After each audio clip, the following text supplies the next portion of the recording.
Урматтуу мусулман биртугандар, 4 түрдүү тамакты жегенден сактаналы, бул өтө зыян тамактар. Бул биздин өзүбүздүн ден соолугубузга да зыян, керек болсо акыретте тозокко түшүүбүзгө себепчи болот. Алардын эң биринчиси, мына бул каданды ачып карасаңыздар, жетимдердин акысы. إن الذين يأكلون أموال اليتامى ظلما إنما يأكلون في بطونهم نارا وسيصلون سعيرا. Albatta, жетимдин мал-мүлкүн адилетсиздик менен жегендер өз курсактарына отту жутушат жана тозоктун отунда азапталышат. Азыркы заманда эч бир ылгабастан жетимдердин акысын жеп калдык. Мына азыр өзүңүздөр уккандай, кыямат күнү ичибизде чок болуп күйөт. Азыркы заманда биз жетимдерге тескерисинче жардам беришибиз керек, биз өзү ошол атасы өтүп кеткен үйдөн бартырып жетимдердин акысын жеп биз кетип калып атабыз. Кудай таала мөз сактасын, ушул тамактан этият болуңуздар. Экинчи тамагыбыз сүткордук. Риба деп коет. يمحق الله الربا ويربي الصدقات. Алла сүткорлукту жокко чыгарып, садаканы арттырат. Азыркы заманда элдин көпчүлүгү ошо процент алып, ошо процент менен жашап калды. Негизи бизде шариятыбыз боюнча кимде ким проценттен баш тартпаса, Аллах Таала менен пайгамбардан согуш күтө берсин дейт. Демек, Аллахка, пайгамбарга каршы согушка чыккандай болот экен. Кудай Таала мөз сактасын.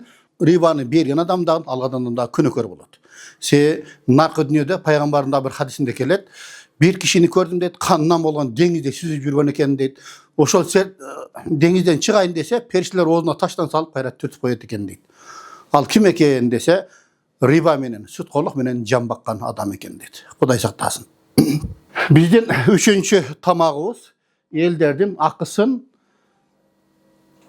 adiletsizlik menen, jol bolsa batıl jol menen jegen adamlar. أكلهم أموال الناس بالباطل وأعتدنا للكافرين منهم عذابا أليما. Акысы жок болсо да адамдардын мал-мүлкүн жегендиктери үчүн биз алардын арасынан чыккан капырларга оорутуучу азап даярдадык. Ellerden akısın sodagechiliktен aldап alganдар, tartıp alganдар, zulumduk menen alganдар. Kıskası börönün akısına kirip, oşonun akısın jegen adamlar.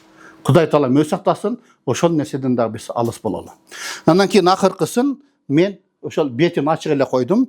Бул бизде гыйбат. ولا يغتب بعضكم بعضا أيحب أحدكم أن يأكل لحم أخيه ميتا فكرهتموه. Жана бири-бириңерди артыңардан кыйбат кылбагыла. Силердин араңардан ким өлгөн бир туугандын этин жегенди жакшы көрсүн. Силер аны жактырбайсыңар. Gıйбат дегени бул бири-бирибиздин этибизди жегенге барабар экен. Азыр мына билип билбейли ар кимдин артынан гыйбаттарды, ушактарды сүйлөп атпайлы бояк жерде. Ошол Кудай сактасын, ошол өзүңдүн бир тууганын этини жегенге барабар экен. Анан бирөө гыйбатты айтса, экинчиси коштойт, ошентип тур. Гыйбат деген бул 2-3 адам, канча адам көп болсо ошо даамына чыга берет экен да, Кудай сактасын. Ошондуктан ошо бири-бирибиздин этибизди жегенден сактаналы, Кудай Таала бардыгыбызга ийгилик берсин.